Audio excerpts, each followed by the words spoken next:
Kia ora, I'm Miriam Makamo. Could the GM Gene Genie be back? Once again, sides are being taken in a battle for hearts and minds. The genetic modification free lobby believe they've captured hearts. The science community and some farmers say they have the minds. It's all around the government's resource management reforms, which lie on the brink of defeat this week because of a fight over council's GM-free zones. So who's got it right? Here's Mark Kreisel.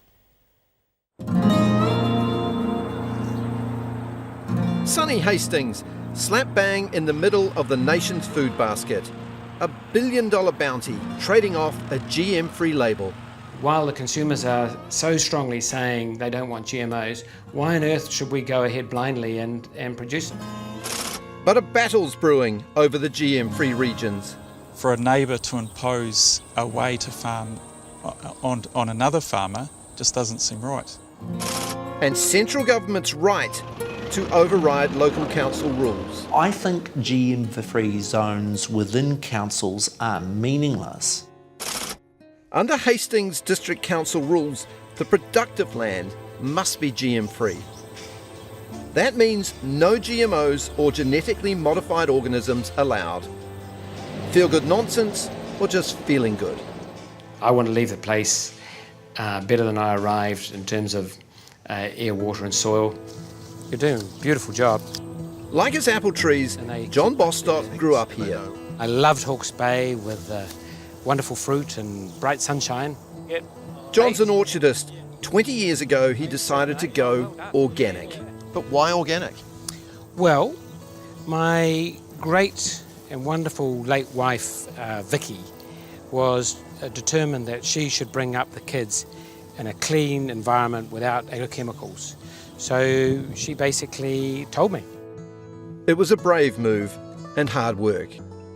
Organic farming is more reliant on good basic science than conventional farming, where often problems are just fixed by reaching for the agrochemical can. At the time, all apple sales had to go through NZA, the Apple and Pear Marketing Board, and they made it compulsory to spray nasty organophosphates if you wanted to export. Our friends and the locals thought we had gone off the deep end and we were mung bean eating, sandal wearing hippies and that we had no chance. So he bought his own export business and went off and found an organic market. Well, it's taken a while, but slowly they noticed that there was a real market and they could see that we were starting to prosper and do well, and we've kind of become mainstream now. And you're not wearing sandals? They're in the wardrobe. Now, 20 years later, consumers worldwide are paying a premium for what John Bostock grows. This is a controlled atmosphere cool store facility.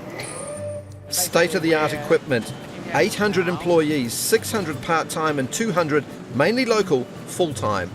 Many from Hawke's Bay, iwi, Ngāti Kahanunu. Hi, how's it going here? Oh, it's good. Beautiful colour. Oh, yeah. I think to have a truly sustainable business, you need to be supporting your community, you need to be helping the environment. I think really good. His boys, all grown up, run a successful organic free-range chicken venture amongst the apple orchards. And Bostock employees get to eat lunch alongside their boss from a subsidised organic kitchen, complete with French chef. Always feel alone. We've got some people whose health has improved, their work rate and being able to sustain themselves right through to the end of the day by having a balanced diet of protein, vegetables and some salad has made an incredible difference. I love the chicken, man. Sure, the Bostock food empire also includes Rush Munro ice cream and non-organic crops like onions and squash, but it's the organic apples at the core. This is going to be sold all around the world. So this goes to America, Europe, UK, right across Asia, and they're in huge demand at the moment. How many will you be sending out this year? I'll send 1 million organic boxes of apples around the world. And next year? It's going up. We'll double in the next 10 years, so we'll have 2 million boxes by 2028, and there's demand for all of them. Can you fill demand? No, nowhere near. This is now a $120 million a year business, but it would be worth a lot less if consumers weren't paying twice as much for an organic apple free of genetic modification. It's absolutely clear that GMOs have no place in high-end premium products. Why? It's the consumer perception. They for whatever reason, they don't want it. So we tested that consumer perception on the streets of New York. Using genetically modified organisms, you don't know what those things are going to do in your body, so you want to not put that in your food. You really can't trust it. You don't know what is being made with your food, so yeah. And London. I think sustainable, natural approach is always preferential. Yeah, I think if it's free-range organic, it's better for the environment. I'll definitely buy the lamb from New Zealand because it is very good. The country is very nice and lovely, lots of pastures and outdoorsy people. I'm sure that the quality of food must be great, yes. Meanwhile, back in the parched hills of Hawke's Bay, the people that grow that lamb are just as proud of our food's pure and premium reputation. They like New Zealand's way of grass-fed animals out in the environment in a more natural state. But they're hurting. Losses upon losses are probably starting to accumulate every time we get these dry periods. Drought after drought, year after year, has dried up stock numbers and incomes. Does the answer lie in the laboratory? When we come back. And this is it, This is it, yes. the magic bullet. Inside this Palmerston North glasshouse lies a drought breaker which could also drastically cut our greenhouse emissions. There's just one catch. It's genetically modified and that it's a controversial technology. Why field test and expose ourselves to the risk that it will escape out and do so much damage to us? It seems extraordinary.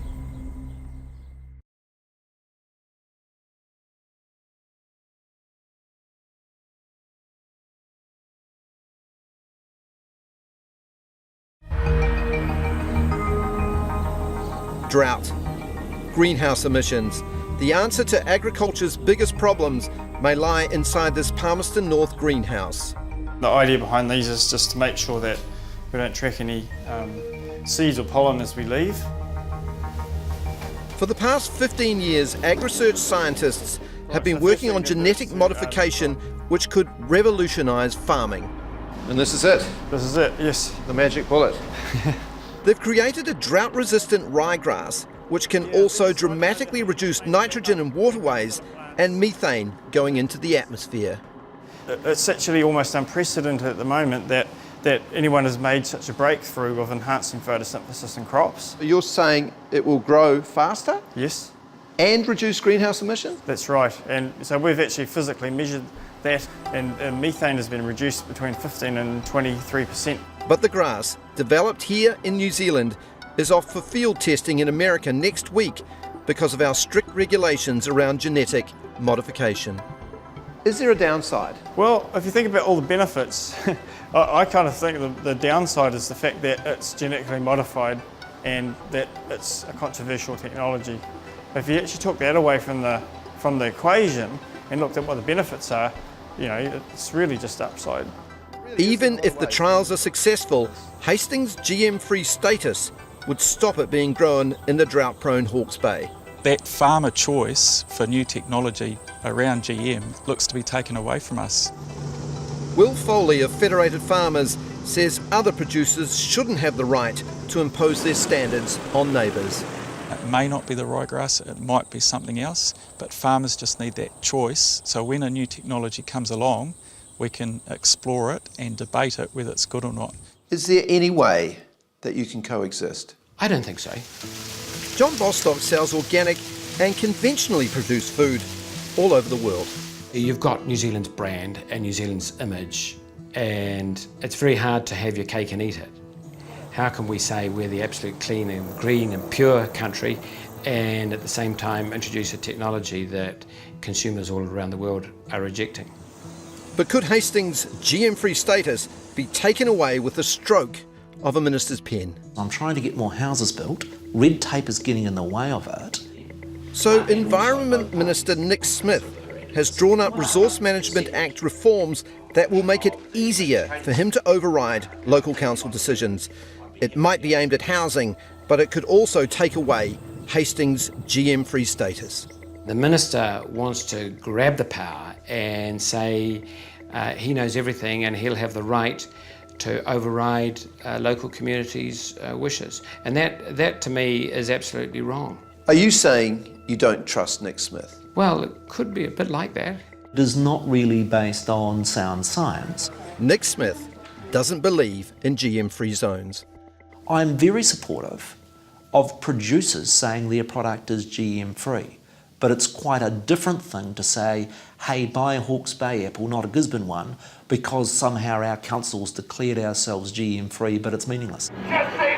Sound science or not, worldwide consumers are saying they don't want it, and more regions are declaring themselves GM-free. Champagne and Provence in France, Bavaria in Germany, Tuscany in Italy and Tasmania, to name just a few. Do you think the consumers are right? Well, the consumer's always right. Do you think they're correct? The consumer perception may not be entirely logical, but if there's a consumer movement right across the world that's saying no to GMOs, we're mad not to listen to it. Hastings, the Far North and Whangarei have declared themselves GM-free, while Auckland has prohibited genetically modified organisms in its unitary plan. And that's where Nick Smith rears up. I'm not going to have people dying on my watch because of stupid council rules around GMO. He's concerned Auckland Council's GM-free status would prevent a promising liver cancer trial at Auckland Hospital. I have made plain that if councils such as Auckland impose rules that stop people getting treatment for things like liver cancer, then yes, I will use those powers. The Hastings District Plan allows for GM medicines or vaccines and research. Let's make that absolutely clear. We are not stopping or against science or even GM science that's done in the lab. What we're against is releasing into the environment willy-nilly these GMOs so that we will never get back our GMO-free status. It's a bit like possums or gorse or rabbits. Once released, you'd never get it back again. A delegation including Hastings Mayor Lawrence Yule, John Bostock and iwi Chair Ngahiwi Tomoana went to Wellington to put their side to Nick Smith. It didn't go well. So his first question was, how are you qualified to talk on this issue? And then he basically berated us. He was extraordinarily rude and he didn't listen to a word we said. Yes, it was a robust discussion. Well, he said he's a doctor, so I know more about it than you. I had the view, and that is that for Hawke's Bay producers to market their horticultural products as being superior to those that come from my own constituency in Nelson or from those in Gisborne, when all of New Zealand currently is effectively GM free, is a misnomer and is more marketing spin than substance. If he was in our environment, he wouldn't have got out of there in one piece. I gave them the courtesy of meeting them in my ministerial office. I think they simply disagree with me. Both sides are talking, but no one seems to be listening. The provisions were never aimed or designed to challenge councils around their positions on GMOs. It could be used for that purpose, but so could the existing law. With all due respect to Nick Smith, he's not in the marketplace every day and he probably needs to get out there and understand what's happening. It'll now be up to Parliament to decide. I'm quite confident that we'll get the RMA bill through. We're going to be having further discussions with the Maori Party, which I'm sure will include these issues of genetic modification, on which I'm pretty relaxed about. John Bostock just hopes the family business he grew alongside his late wife Vicky can keep its promises to consumers. She's very much here in her spirit and her ideals. She very much believed in community and creating a better place. It was never really about us, it was about trying to make the world a little bit better. Well, the second reading of the RMA reforms passed in Parliament this week with the backing of the Māori Party. Māori Party co-leader Marama Fox said they'll keep talking to the government about ways to protect GM-free zones. So, what do you think? Should regions be allowed to call themselves GM-free? Go to our Facebook page and tell us.